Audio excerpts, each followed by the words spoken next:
Los Angeles Police Department and Glendale Police Department, post the colors.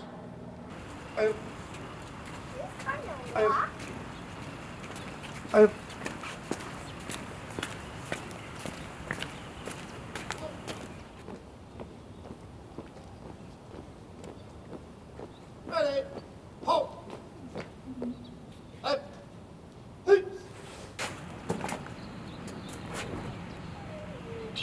Raise that. Arm. Good for detail. Raise it. Arm. Oh, say, can you see by the dawn's early light what so proudly we hailed at the twilight's last gleaming, whose broad stripes and bright stars through the perilous fight o'er the ramparts we watched were so gallantly streaming, and the rockets' red glare, the bombs bursting in air, gave proof through the night that our flag was still there. Oh, say, does that star-spangled banner yet wave for the land of the free and the home of the brave?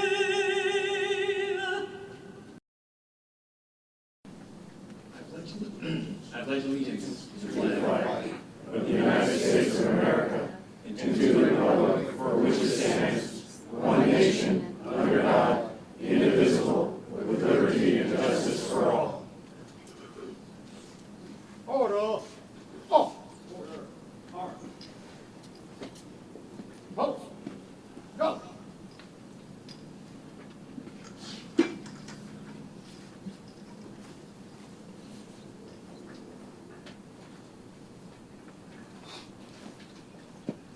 Raise that. On. Order. Off. Right. Hey. Forward. Touch.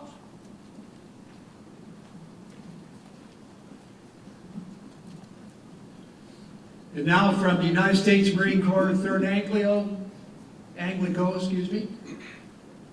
post the colors.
Please take your seats.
For a moment of recognition, the national anthem was beautifully sung by Odenthal, and firefighter Gennaro led us in the Pledge of Allegiance. And thank you to the United States Marine Corps. Now I'd like to introduce the Los Angeles Police Department Chief Chaplain Ken Crawford to lead us in an opening prayer.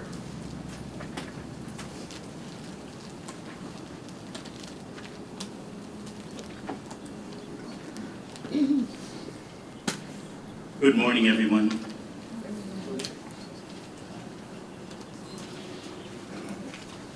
On behalf of the chaplains of the Los Angeles Police Department, we give our sincere condolences to Tim's family. I want you all to know, to his friends and family and colleagues, that we are praying for you and grieving with you for our dear brother.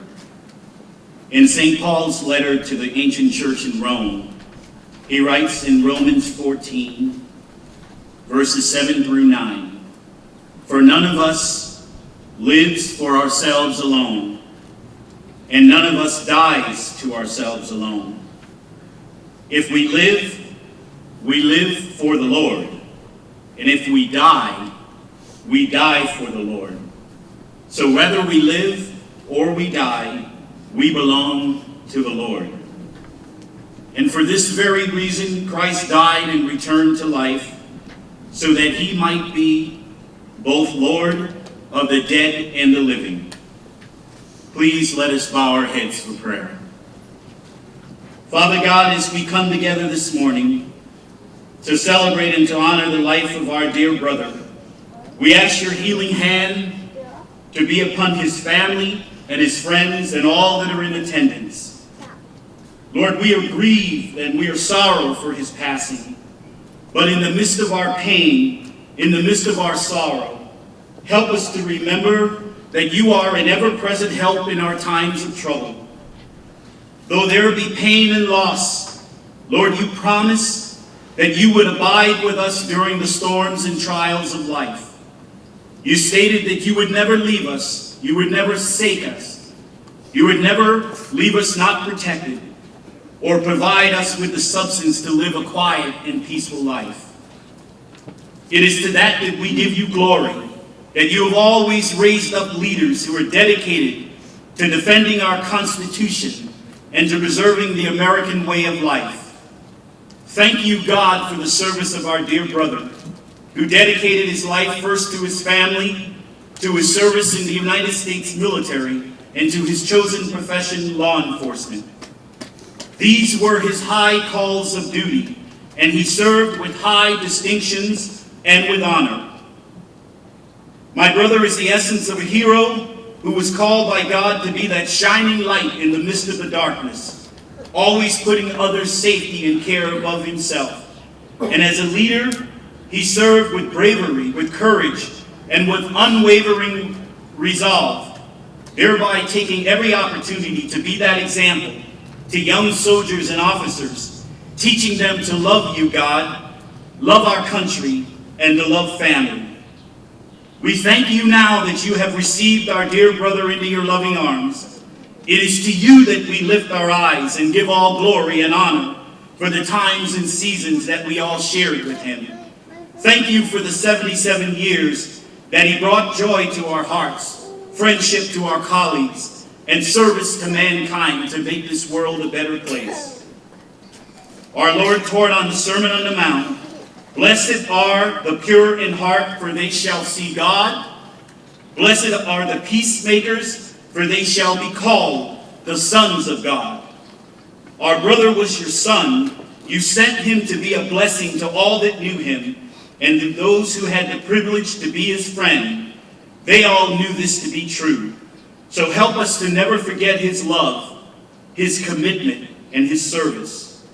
And we ask that you would bless this gathering, that you would be with our speakers this morning as they come and they share precious memories and honorable moments in our brother's life. We pray all of this in your most holy and precious name, and all that agree said, amen. Amen.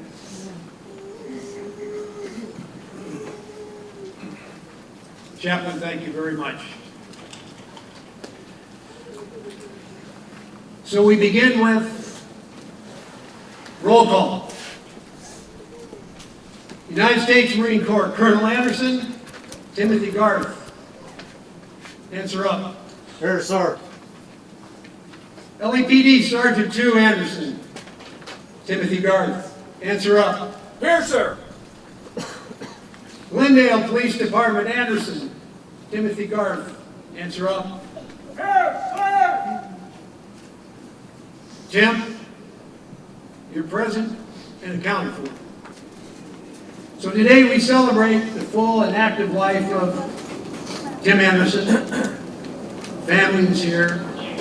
Husband, father, grandfather, mentor, friend, well known by all of us that are here. And stories of this legendary person are going to be shared with us this morning and throughout the day. So please, if you would, share your stories. Tim Anderson was not one that didn't have stories, that's for sure. So at this time, I'm going to introduce a good family friend, Mr. Kimo Williams, who is going to lead us with a song.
One of Tim's closest friends over the years, amongst many of you, and I think many of you know, retired Los Angeles County Sheriff's Department Captain Dick Odenthal.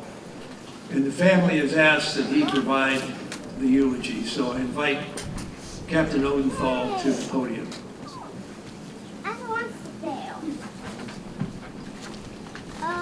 Before I get started, let me just say that when you're handpicked for a mission, it's more important than you are. Think about that for a while.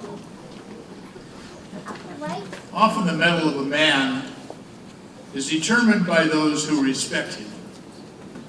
Tim Anderson is just such a man. Seated around you this morning are some of the legends of the law enforcement and military community of our country. They're here to demonstrate their respect for Tim. I want to thank Colleen and the family for selecting me to present the eulogy for Tim Anderson. He was one of those people that one encounters only once in a lifetime. Husband, parent, police officer, Marine officer, teacher, mentor, and student. Each of us here has their own picture of this amazing man. I met Tim on the second night of the Rodney King riot in 1992. He'd been assigned by the Los Angeles Police Department to be their liaison officer in the Los Angeles County Emergency Operations Center. I was the Emergency Operations Center director. Little did I know that that meeting would lead to a lifelong friendship. Tim was a very private man with the ability to keep his professional life separate from his personal life. You can know him a long time before he would open up about his family. After I was accepted into Tim's tribe, he would talk extensively about the family, so much so that well before I met Colleen, Susan, and Kristen, I felt I'd known them for years. Tim liked to say that he ruled the roost. Those that were close to him knew where the true power lay, and it wasn't with Tim. He often spoke glowingly about how Colleen would, at a moment's notice, have his duffel bag packed and ready for him. She'd be prepared to assume the duties of running the Anderson family for the duration of a Marine deployment, no matter how long that lasted. And if that wasn't enough, she was also the wife of an LAPD SWAT officer. This dual life caused Tim some concern once, when upon arriving home from a short Marine deployment, he noted that his black and white radio car, with all of his SWAT gear, had been moved from the place he parked it. He asked Colleen about it, and she said, as if it was no big deal, I had to take it to the girls' school to pick them up. The car was blocking me. That was when Tim reevaluated his whole parking. Tim loved Colleen with all his heart. Tim and Colleen have two daughters, Susan and Kristen. Tim would regale his friends for hours with tales of the girls. In my case, from high school, college, and their early careers. Tim would grumble good-naturedly about the expense of having daughters in the family. He told the story of the owner of a car wash that he used frequently during the time the girls were growing up. And once after the girls were grown and in college, he told the owner, a lady, that she'd never told him about the expense of girls. And she looked at Tim and she said, "Oh no, you'll pay forever." And Tim was pretty much resigned to that, according to him. When the girls married, Tim talked about his sons-in-law as if he had invented them. He was very proud of them. And when the sons-in-law and the girls presented Tim with grandchildren, he was ecstatic. One would think that Tim had developed the concept of grandchildren all on his own.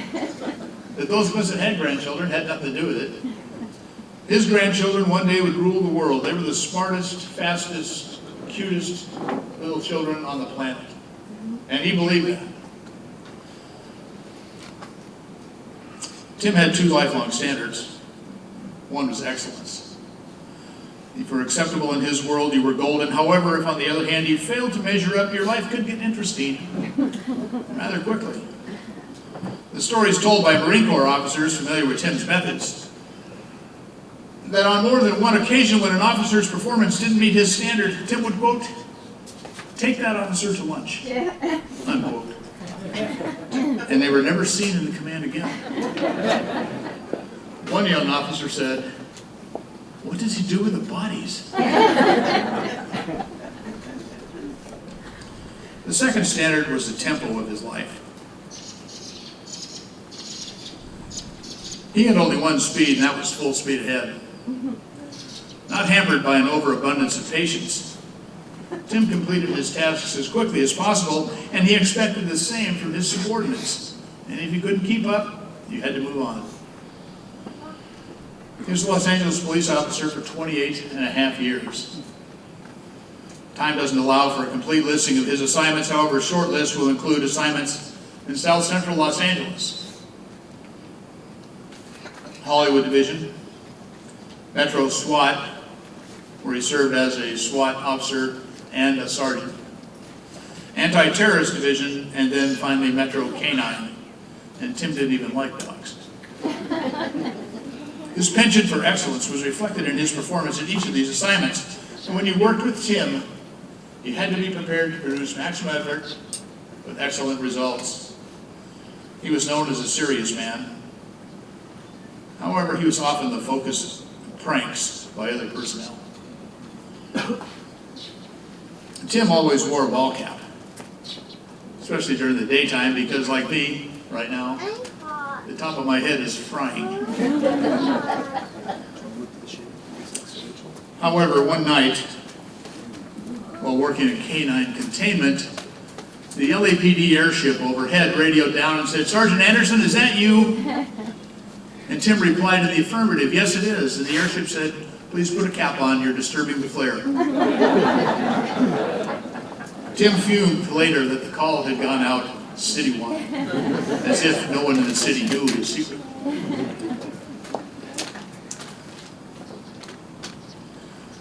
Tim retired from the LAPD in 1997 after 28 and a half years, and most people would consider that a pretty good career. They'd retire to play golf, fish, or do macrame. Not Tim. He'd been so busy during his LAPD career, he didn't have time to get into any hobbies. So he looked around the city in which he lived, Glendale, and decided to talk to the police department there to see if he could get involved.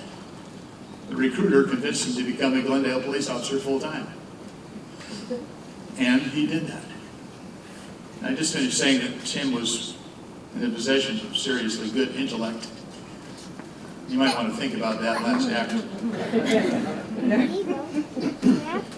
He served with distinction as a full-time officer and later as a reserve. And he held those positions until he was physically unable to continue. Tim never met a stranger, and the hallways of the Glendale Police Department still echo with his greeting. Hey, Boot, how's it going? That was Tim. He enjoyed his service with the Glendale Police Department very much, and he was as proud of that as he was of the LAPD. Now, I used to tease Tim and I'd say that who knew that as a SWAT officer, at night when he laid his head on his pillow, he dreamt of being a Glendale traffic officer.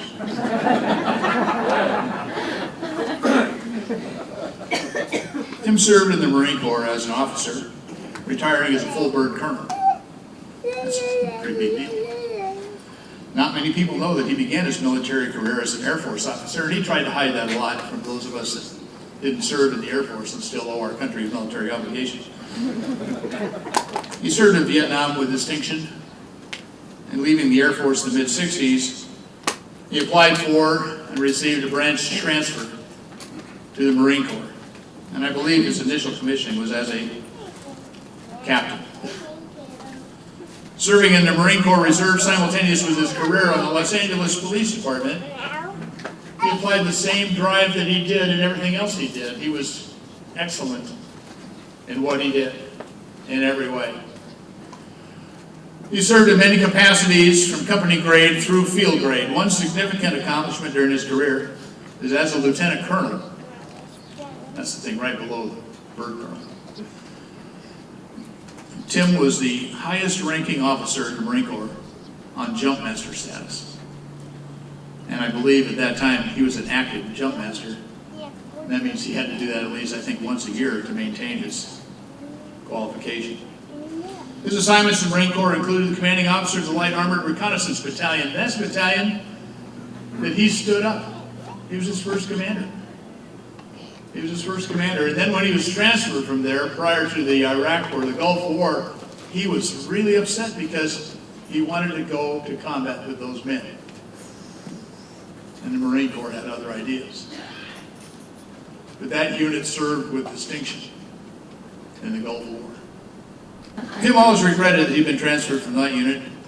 And then also, I think prior to that unit, he was in 3rd Anglico with numerous assignments. Not to tell you what, I was an enlisted sailor, hold your applause, but I was a commissioned Army Reserve infantry officer.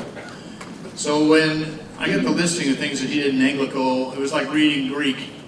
So let me just say that his final assignment there was commanding officer. He did everything else in there, and of course he did it well. The 3rd Anglico, when it was committed to the Gulf War, was another unit that served with distinction. And the officers that were in that unit that I know and I've talked to laid that right at Tim's feet. He's the one who was responsible for their actions. Tim was transferred to a command and control element in the Marine Corps where he served with distinction during the Gulf War, and he was awarded the Bronze Star and the Legion of Merit. He's a graduate of the Army War College. Interesting that the Marines would send their people to the Army War College. But I'll just tell you that that is the highest recognition of professional education in the military. And most people, most officers never get there. So this is a reflection of Tim, everything he did. Now, I know Tim for, I don't know, what, 35 years, I guess? I never heard him once complain about anything he did. Not once. He was proud of everything he did. So when he retired from the Marine Corps, he needed an outlet for his seemingly boundless energy and a way to express his intellect, or exercise his intellect, that is, and what to do.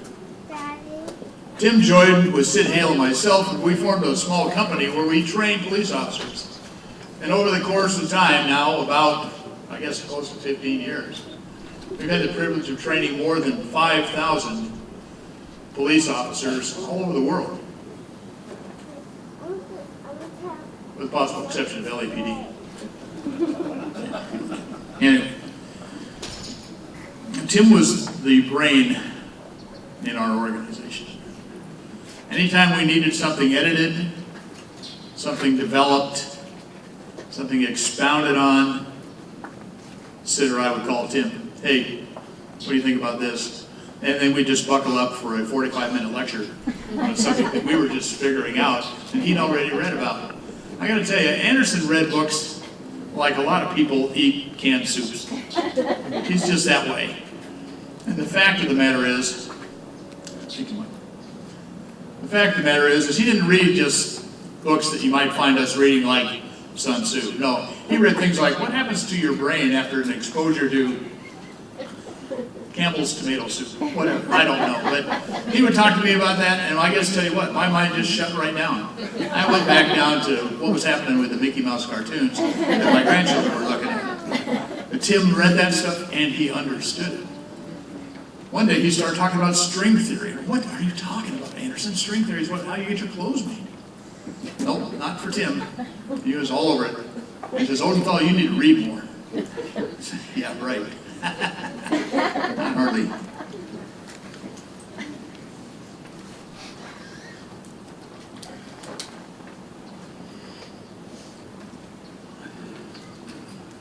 Now, Tim is a very consistent man, and those of you that know him well know that.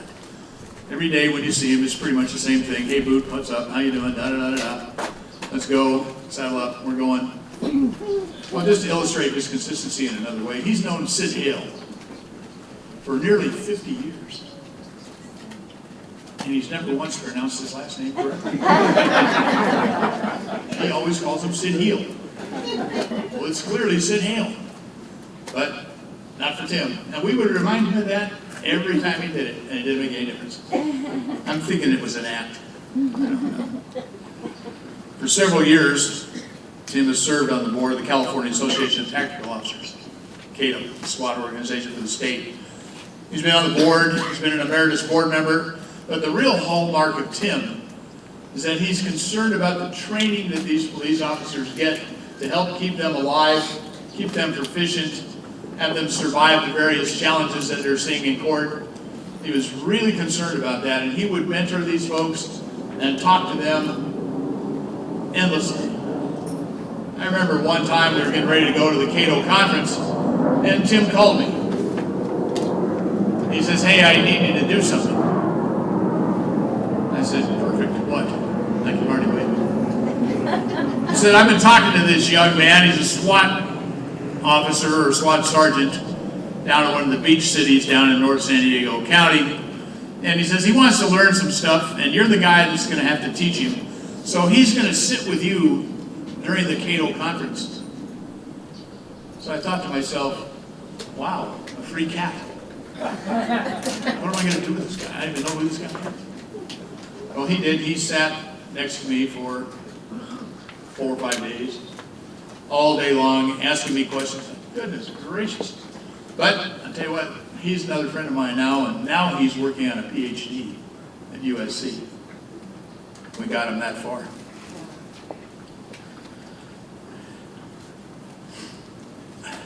Tim was diagnosed with ALS about 5 years ago. For Vietnam veterans, ALS is presumptive due to exposure to Agent Orange. Almost immediately after the diagnosis, the VA got involved, and they spent some time and money with Tim and his family. They got him, made sure he was able to get transport, and then of course COVID happened, and that changed everything. We pretty well locked down the family because Tim couldn't survive any of that kind of stuff. The disease took his toll over time. Colleen was his primary caretaker. She coordinated the efforts of other caregivers. She stayed with him 24 hours a day, taking care of him through all of that. The disease finally prevailed. Tim died at home Monday, August 30th, 2021. Now, Tim often said when he died he was going to go to heaven because the Marine Corps hymn says the streets of heaven are guarded by United States Marines. I mentioned a couple times that I read the Bible, and I didn't mention the Marine Corps in my Bible. Tim was undaunted. But I'll tell you what, I believe when we get to heaven, we will see Colonel Anderson commanding United States Marine Corps Detachment, heaven. It's just gone on to mark our path. Thank you.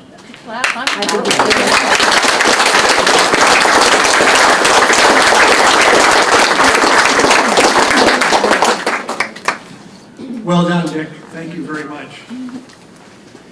I'm now going to ask that Colleen, Susan, and Kristen, under the escort of Lieutenant R.K. Miller, join us up here on the podium for some remarks.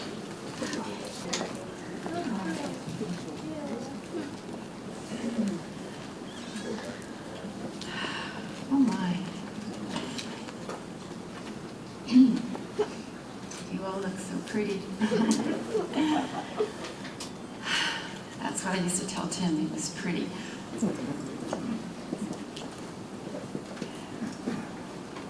I didn't plan any speech or anything. I just wanted to thank all of you and tell you the reason he lived was for this, for you, for the Marine Corps, for all of you, for the good people. When we had the Rodney King riots, he'd been gone with Dick, with Odenthal, for several nights and a couple days, and he hadn't showered and shaved, so he came home to shower and shave. And he's standing in the mirror, you know, shaving. And I'm looking at him, and I said, Anderson, this is the only time I ever questioned him, because I was always so proud. He did his thing and I did my thing and everything was great. But I was watching the news and I was watching the burning and I was watching the people scream and yell and loot, and they were shooting at the firemen. My God, the firemen of all people, let alone the police. And I just looked at him and I said, Anderson, how do you do it? And he looks at me like, how could you even ask? You know? And I said, how do you do it? And he said, honey, there's good people down there. And then I thought for a second, I said, that's why you do it. That's exactly why all of you do it. That's why all you beautiful men and women wear those gorgeous uniforms every day, and you, each and every one of you will stand and you run to the fires, you run to the bad guys, you do it all for us, for all of us. We're the good people, I guess. And it's always amazed me, and all of you have always amazed me. And he would always turn it around on you. It wasn't what he did, it was what you did. He was so, so proud of the men and women that he worked with, and that he served with, and that he mentored and talked to. I mean, you're just all amazing people to me. I always say God has this little golden mold up in heaven, and he molds you, all of you, from that same golden mold. He tweaks it a little here and a little bit there, and you each have your own special, unique personality, just like Tim. None of us are perfect, but you are so special, so very special. To all of us, to my family, to my neighbors, I just want you all to know that when you put that uniform on, be proud, which I know you are. Somebody sent me this, you know, you're getting cards and things, and flowers and things the last few days. It says, people will forget what you said, people will forget what you did. People will never forget how you made them feel. And I think that is just so apropos of Tim, because he just made everybody feel good, no matter who they were. He made them feel good, and they never felt like he was the colonel and they were something lower than him. You were always on the same level as he was. He was a good man. I'll tell you a quick story. Several days before he got real sick, and the last few months have been really hard, and he was losing his voice. And we lost one of our caregivers, and I had 3 days to myself with Tim. I think God planned that, because we hadn't had that many days where we could just be, and we were just together, and he was still kind of talking. I could understand him. Well, he used to tell me about his dreams all the time, and I was jealous because I couldn't dream. I never slept. So he would tell me about these dreams. I said, oh, Anderson, okay, tell me about your dream. He said, what's a good one? I says, okay. It always seemed to go back to our first date. So he's telling me about the first date. Now, while he's doing this, I'm getting him ready to transfer him. So I'm changing him and doing all this stuff. You have to remember, he can do absolutely nothing but kind of move his head a little bit. But the hands, the arms, the legs, nothing works. So he's telling me all about the first date. I'm cleaning him up, and I kind of moved over. I'm sorry, I should stay here, huh? I moved over towards him and bent over, and I had to be careful because oftentimes his hand would slip, and I wouldn't know it, and I'd bend over, and oh shoot, I'd almost break his wrist, you know. And he'd say, honey, careful. I said, okay, got it.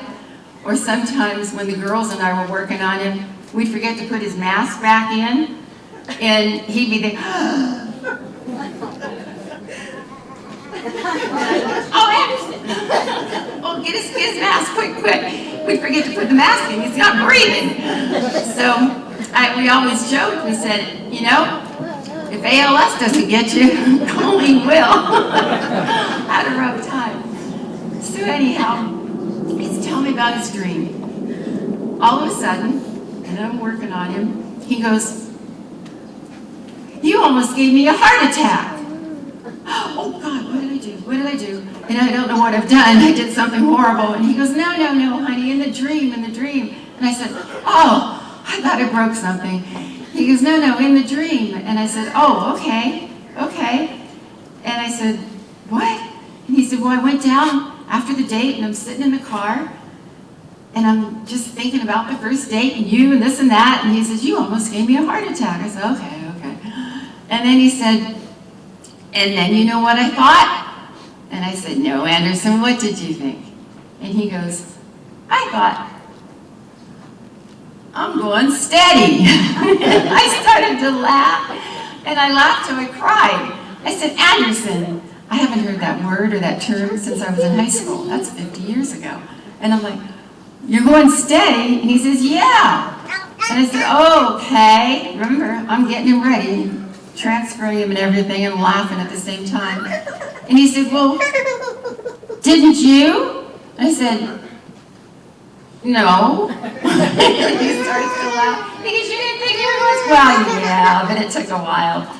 But yeah, he told me we were going steady. So that was about 3 days before he got bad, and about 3 minutes before Jesus came. I'm at the end of his, he didn't sleep in the bed that night, he slept in the recliner chair. And I'm rubbing his feet like I would do, and I'm rubbing his feet, and I'm looking at him, and this is the last look I got. And he's fading, but he's staring right at my eyes. He's looking right into my eyes. And I said, Anderson, are we still going steady? And he got a big smile on his face, and he got out. Yeah. And a few minutes later, like I said, Jesus was there. So, I don't want to bore you with all my mushy stuff, but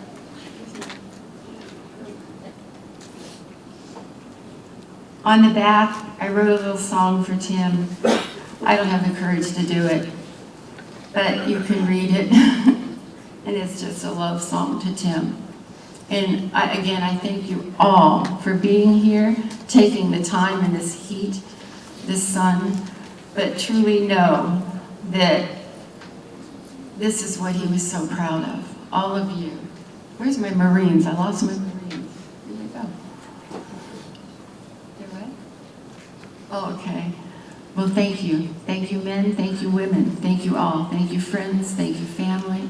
You've all been wonderful. And don't be strangers. We're always there. Thank you.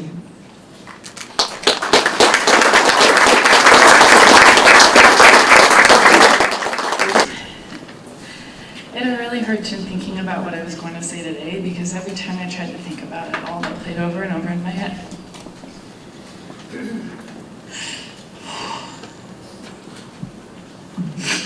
Was the moment my mom told me that my dad was gone. My mom called me and she said, honey, Daddy's gone. I don't know if those words will ever leave me. My dad finally lost his battle with ALS.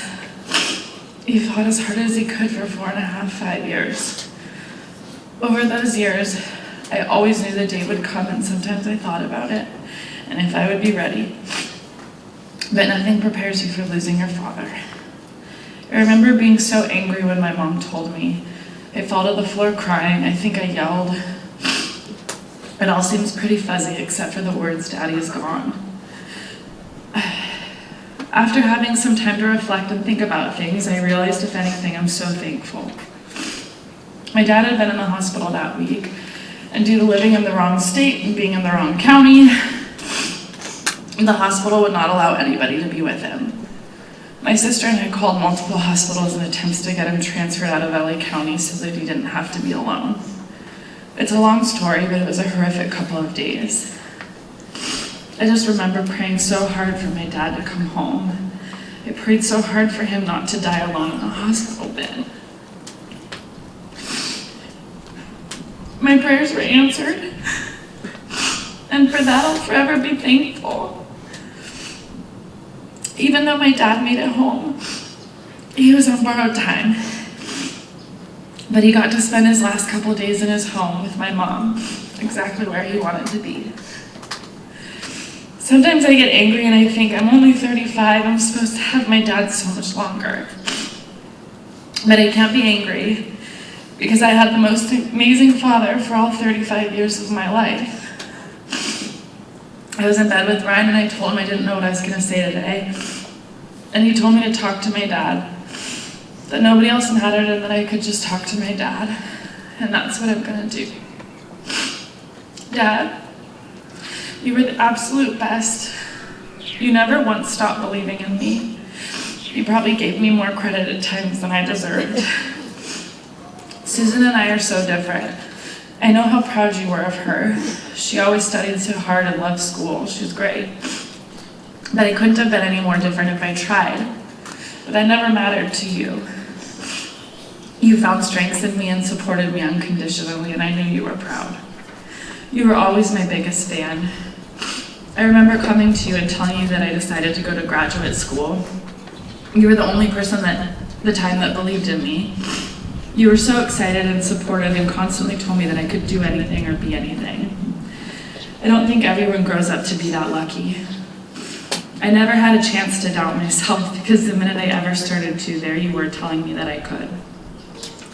I remember telling you I accepted a position in South Central for my clinical hours. Everyone else in my life was pretty opposed to the idea, but you got so excited.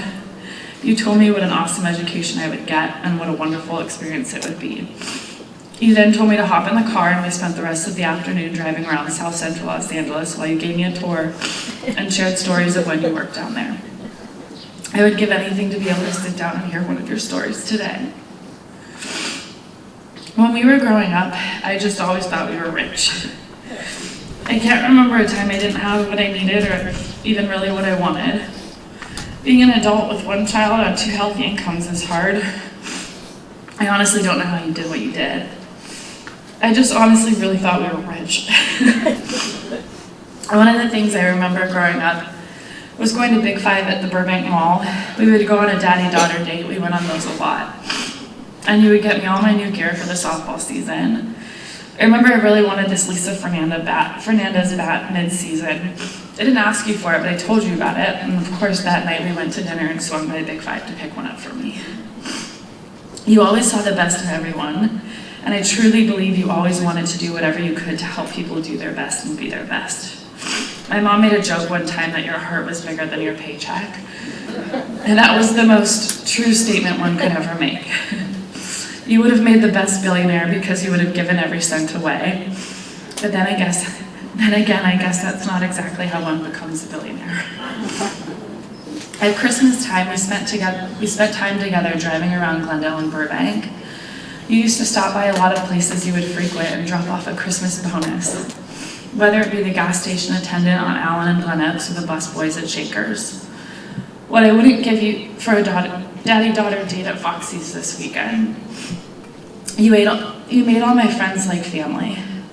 My dad and mom had a rental property in Sherman Oaks that I lived in for a while. I had multiple roommates over the years, and to this day, every roommate I had, which have for the most part become some of my closest friends. I also see a bunch of you out there today, so thank you.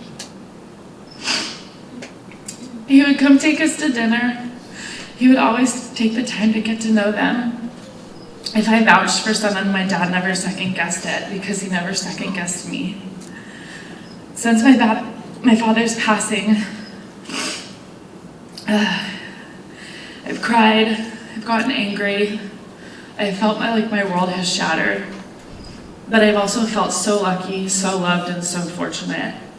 I grew up going to Catholic church and Catholic school, but if I'm being quite honest, I don't really know what I truly believe. However, after losing my father, I know that there is more to life, and I truly honestly believe he is here with us today. My mother-in-law sent me a video of my son the day my dad passed.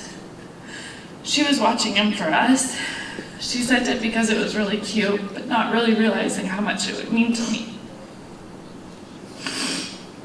My son was ringing the dog bell by the back door. He'd never done that before. He's already been crawling for a little bit, and that bell has always been there. But it was the day after my father passed. He was ringing that bell. I don't know if any of you have seen It's a Wonderful Life, but this is one of my mom's favorite movies, and she made us all watch it year after year. George Bailey's daughter turns to her father in this movie while everyone is singing Christmas carols and a bell rings on the Christmas tree. She looks at her father and says, "Every time a bell rings, an angel gets his wings." Clarence got his wings at the end of It's a Wonderful Life, just like I believe my dad got his wings that day. I just wanted to wrap up and thank my mom. I couldn't write any more last night, but there were a few things I missed. My dad was so lucky to have my mom because I watched her take care of my dad and do everything that she could to make sure his last couple of years were the best that they could be. Not a lot of people would do that. And I also want to thank his caregivers because I know how much they did and how much they mean to my dad. I'm just going to share one last thing and then I'll give it over to my sister. But the last day I was down at the house, Rachel was leaving, and my dad kind of moved a little bit, kind of saying, give me a hug type thing. And she gave him a big hug and he said, "I'm going to miss you." And I'm just so thankful that my dad had a team of people who he truly loved and became family. And I'll forever be thankful for everything you did for my dad. Thank you.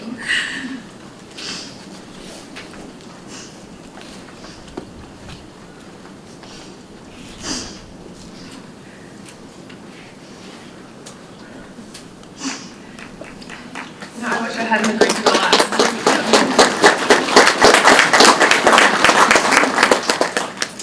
There is no way to prepare yourself for losing the single most influential person in your life. That's what my dad was to me.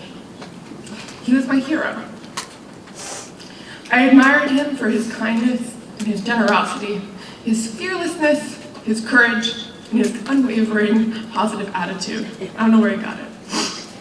For being the kind of person who was willing to do whatever it took to lay down his life to protect those in need, to protect and to serve, which I think you know a thing or two about. My dad absolutely loved what he did. He loved being a Marine and a police officer. And before that, a Yellowstone Park Ranger, an Air Force OSI Special Agent, all of it. And he did everything extra, as they say. Deployed to Vietnam, even though you don't have to, done. Underwater search and rescue, did that.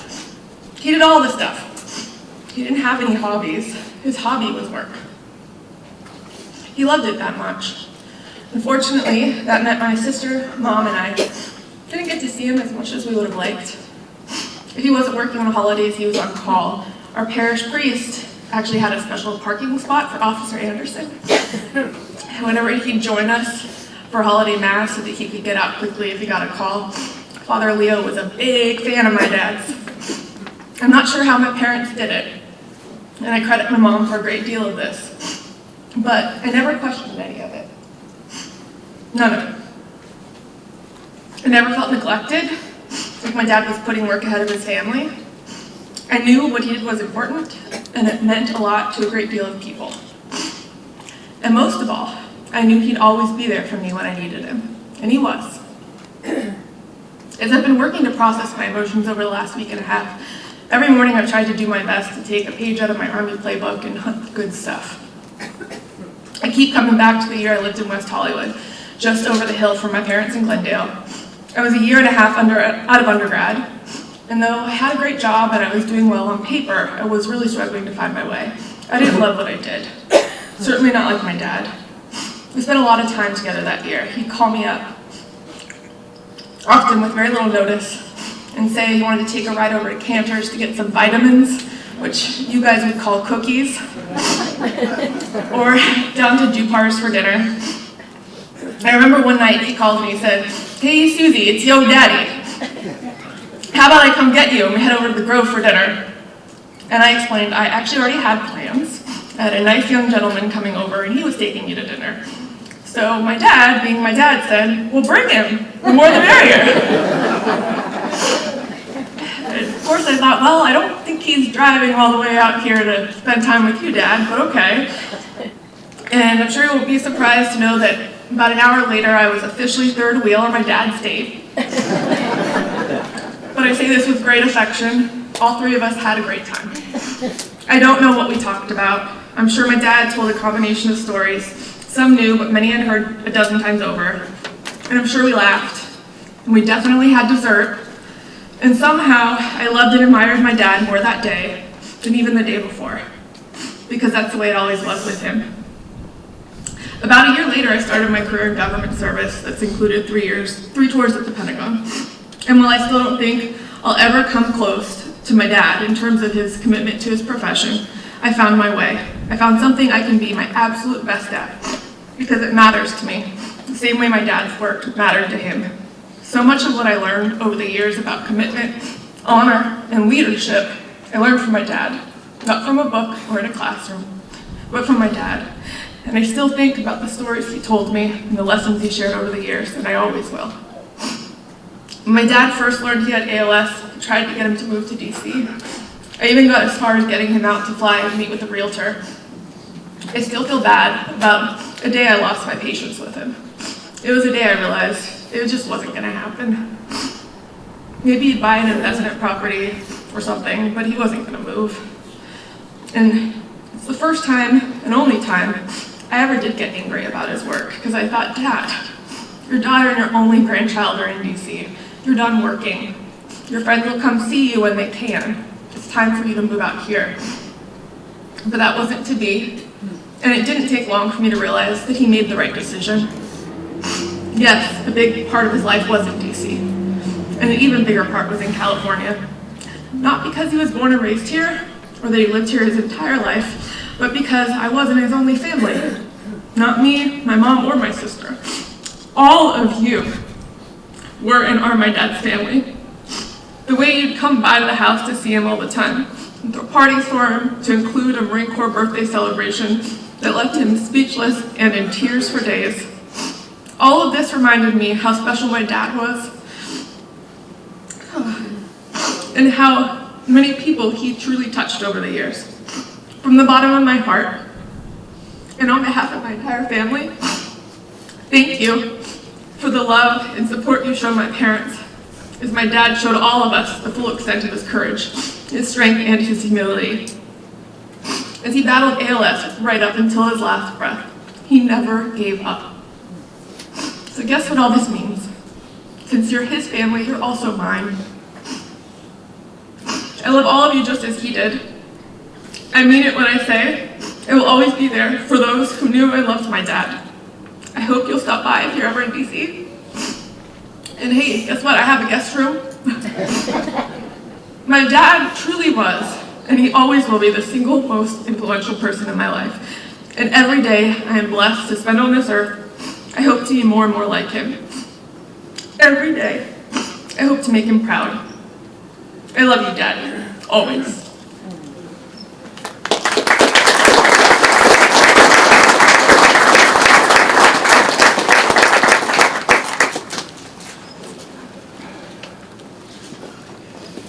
I think they deserve another round of applause.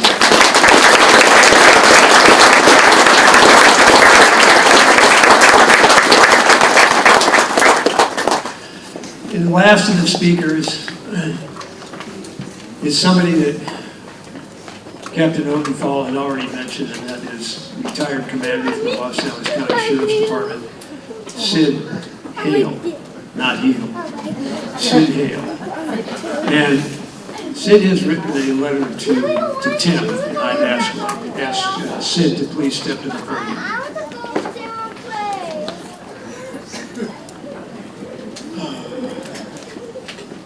For those of you who know me and RK and Odie and Tim, we basically had a friendship that was pretty difficult to describe for people that were on the outside. We followed Odie's adage never miss an opportunity for a cheap shot. So we went around so much that we actually got concerned that Tim needed to hear how we felt at least once. So I've been asked to read a letter that I wrote to Tim last February. And although I'm the author, it was collectively written on behalf of Odie and RK and myself. It is intensely personal and refers to incidents that happened to us over more than a half a century of friendship. For those not involved, I'm sure some of it will be confusing, and I apologize in advance. But understand, it was written in the context of 50 years of friendship and shared experiences, and so there was nothing more that needed to be said. I'll read the letter as written without explanation. Any of us will be glad to relate the incident that it describes, but the intent was never in reminiscing. I believe the spirit of our feelings, though, will be self-evident. Dear Tim, I know you probably won't want to hear this, but I would much rather you hear it from me personally and not at your eulogy. You and Odie and RK are cut from the same cloth and not wanting to be fussed over or mollycoddled. Outsiders will never understand that beyond our continual bantering lies a deep love for one another that transcends even the bonds of war and conflict. We're more than kindred spirits and closer than brothers. I believe it has fallen on me to make sure you're aware of your importance in our lives, and I write this because I could never find the right words in speech. Throughout my careers in both the LASD and Marine Corps, you have been the standard by which I measured all leaders. It wasn't just that you led by example, you empowered and inspired your followers. I use follows rather than subordinates because we followed you long after we were no longer in your chain of command. Over the years, I have heard you cited as an example by many of the senior officers I worked with when they described you as the standard of dependability and as someone who was fire and forget when it came to any assignment. The simplicity of square pegs and square holes and round pegs and round holes was amplified and made infinitely more personal when you said that sometimes you have round pegs and you have to find the round holes for them. It was then I realized that I was one of the people who were important, not their roles or missions. I was one of those round pegs who did not fit neatly in any of the preset holes. I'm sure it was a shock to many of the senior staff officers when you assigned me to the S3 shop in a billet that was way over my pay grade. I never worked so hard in my life to live up to your expectations. People will be telling Tim Anderson stories for decades to come. Every time Odie tells the Hummus story from El Segundo, or the class in Oregon that continually calls your cell phone while you were teaching, or when you couldn't find your car in the rain because of the Obama bumper sticker, or the time in Canada when you said it was freezing, or your vicarious veneration of John Boyd's nephew, or the very next week his cousin, has people roaring in laughter. Spending Colleen's car money at the claim jumper for practically the entire 1MEF staff after standing down from active duty is taking on legendary status. Forgetting Colleen was arriving at the airport after a 6-month absence would have probably proven fatal, and only Odie's prompting saved you from an early death. RK has been the straight man throughout and provided the adult supervision when he could influence us at all, but is in complete agreement with your influence on all of us. I am merely the spokesman. We don't want you to leave us without at least once being serious. You have been there for me when I was so lost that I could only think of one person to call, and you came. I speak for all of us when I say that you have been an anchor that we have clung to when everything seemed to be pulling us away. I have long been a Christian, not only in the descriptive sense, but in the absolute assurance that God is a real being who cares deeply about each of us. My first real brush with death was when I was 19 in Vietnam and realized that I was about to die. It wasn't just an abstraction or likelihood, but an unequivocal certainty. For reasons that are still unclear to me, after the bodies were collected in the wounded medevac, I was one of those spared. As the years have passed, I have given much thought to this and have grown comfortable with it. Far stronger than mere belief is the absolute assurance of existence beyond this world. I am simply waiting for my turn. While it appears that you will be the first among us to leave, know that we are still following. You are more than an example to us. You are an inspiration. Semper Fidelis.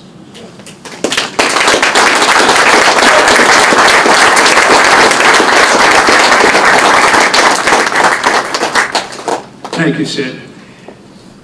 You know, I mentioned that that was going to be the last one, and I inadvertently had passed over somebody that I really want to ask to come up here, and that's Commander Dave Kowalski. Dave is with the Los Angeles Police Department and worked with Tim, and I want to ask him to have just a few comments. So if you would, Commander, please.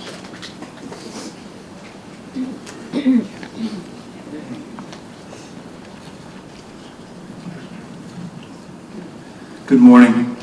On behalf of our Chief of Police, Michael Moore, and the entire Los Angeles Police Department, I'm honored to be here today to speak about Tim Anderson and his great life as a member of our organization.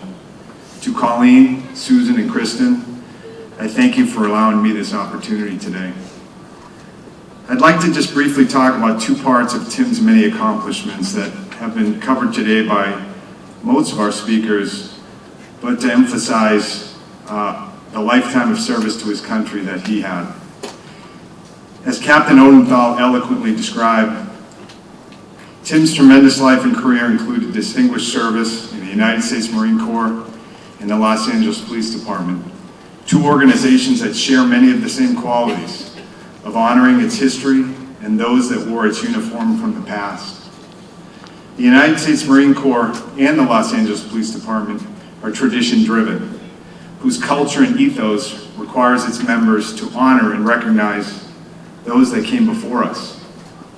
Tim demonstrated the best qualities that the Marine Corps and the LAPD espouse: duty, service, honor, integrity, professionalism, commitment, and sacrifice. The men and women who wear the LAPD uniform recognize the accomplishments of those who came before us. And because of the legacy that Tim established, we are challenged each day to meet the high standards that Tim set for all of us during his time with the LAPD. Tim's vision and initiative helped develop tactics that are utilized today by our department. As a SWAT operator in the 1970s, Tim was a pioneer in developing and advancing tactics for our SWAT team members and repelling procedures to help overcome obstacles during complex urban tactical situations. While serving as 73 David, Tim was a forefather in the early days of the LAPD SWAT unit. Today, the LAPD SWAT team is regarded as one of the most highly trained and sophisticated units in the world, and we can thank Tim for helping build that foundation many years ago. As a sergeant with our K-9 unit, Tim was a driving force in developing interagency training and a trainer for both regional and national K-9 teams. Because of Tim's relationship building, the LAPD K-9 unit is world-renowned for its advanced K-9 tactics and a strong partner to both international and law enforcement K-9 teams.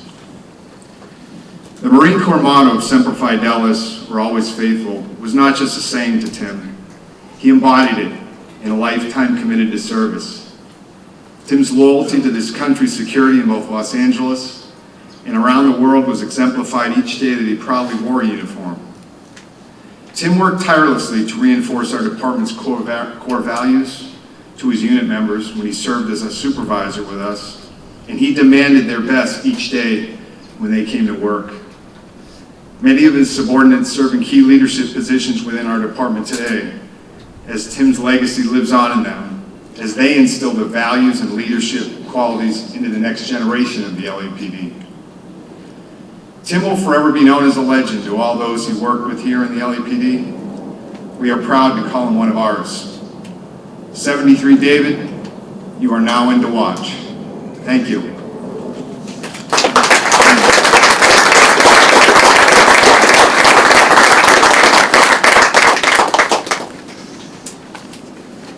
Thank you very much, Commander, and thank you all for enduring this. We're very privileged to have some of the great people here. I'm looking out at all of the folks that I have worked with, had the pleasure to work with over the years, and I know Tim has too. And it's truly an honor, and I know Tim is watching us.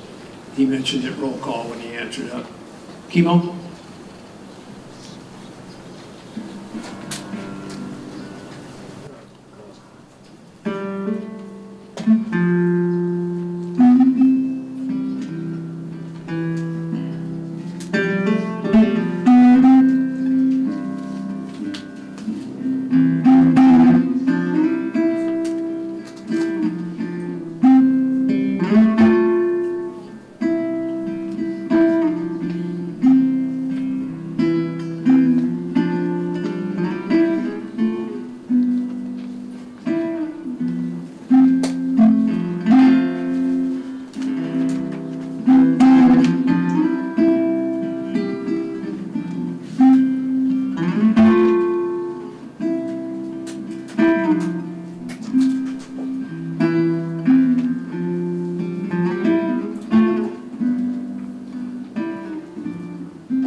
Thank you, Chemo. I think I mentioned at the beginning, but Chemo is a very close friend of Tim's. And Tim really enjoyed listening to the solitude that was provided by Chemo's playing, so thank you very much.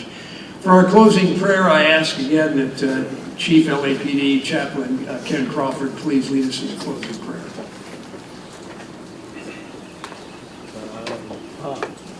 May you all stand for the benediction, please.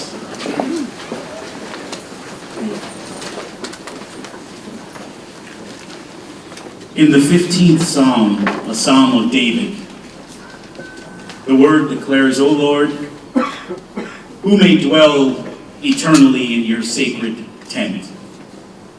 Who may live in eternity on your holy mountain? The one who walks and his life is blameless, who does what is righteous, who speaks the truth from their heart, whose tongue utters no slander, who does no wrong to a neighbor, and casts no slurs on others.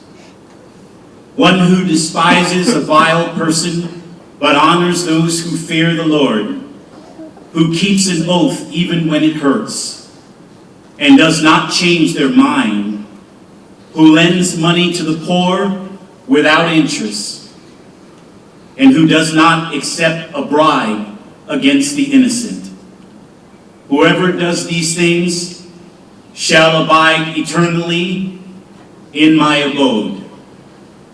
Father God, you have heard from friends and family the life of our dear brother, Colonel Timothy Garth Anderson,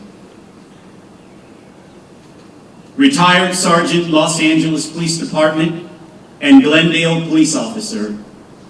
Thank you, Lord, for his life. Thank you for his honorable service. Thank you for his calling. He sacrificed his entire life, making this world a better and safer place to live. He served with all his might and strength so that this wonderful land called America would be shining brightly forever across the world. Now may the Lord bless all of you. May he keep you. May the countenance of his face shine upon you and be gracious to you this day forward and forevermore into eternity. God bless you all in the might of his strength and in the power of his love. And may you never forget Tim Anderson. May you never forget his service and his family. May you never forget his love. In Jesus' mighty name. And those who agree say, Amen.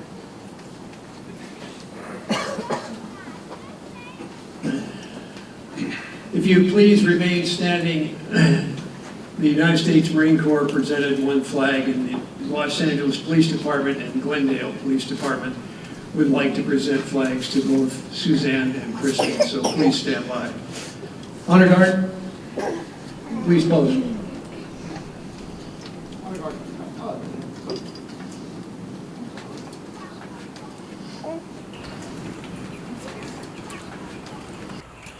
What time? Hold. Ready. Hold. Right. Peace.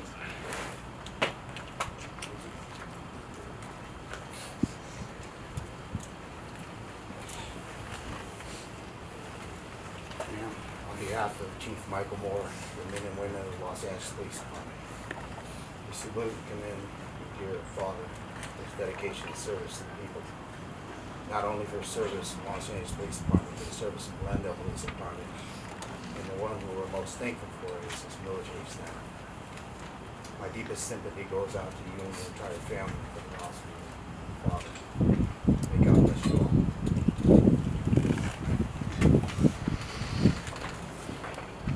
Praise that. Oh! Hold on. Oh! Left. Peace. Forward. Halt. Hey. Hey up.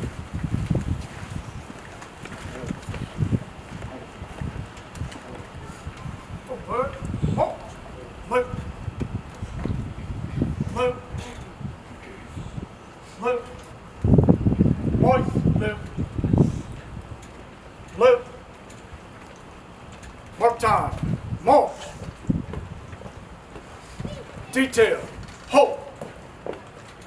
Right. Face.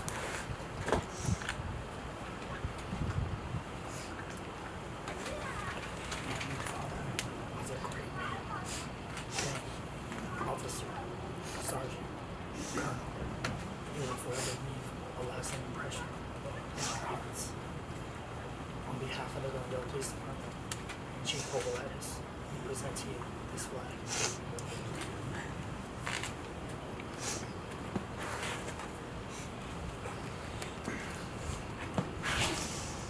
Present arms.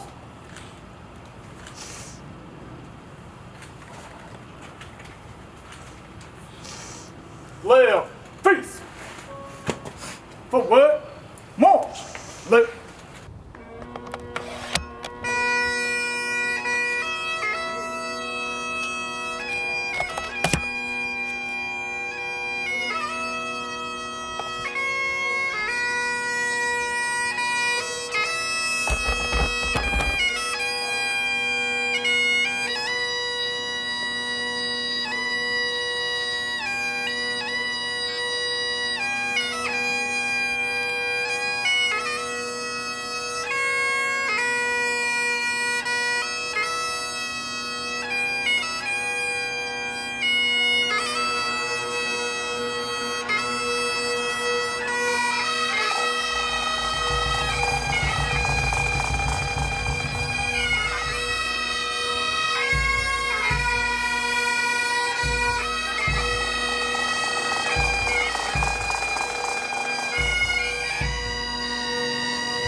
Ladies and gentlemen, while the Honor Guard is positioning themselves for the family, I want to express our thank you to a great many people. On behalf of the Anderson family, as already mentioned, they wish to thank all of you and certainly for being here and honoring such a great man, a patriot.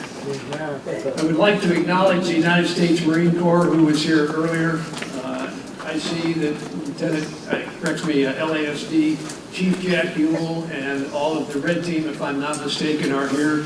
We're on standby from the Special Enforcement Bureau. We thank you very much. Captain Gia Domenico from LASD also. I don't know if you're here, Tom. Thank you, Tom, for being here. We really appreciate the help.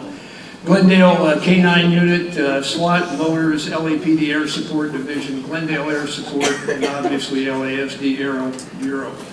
LASD Emergency Operations Bureau provided all of the gracious covers that all of you have. I'm sorry, only just this one.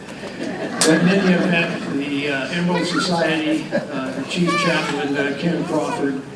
And now it's my great privilege to invite all of you to please join over here in the family in the gymnasium. And now I'm going to ask Lieutenant Miller to escort the family over to the gymnasium. If you would, just stay in place for just a minute and then I'll release all of you so you can work your way over there. Thank you all very much for attending.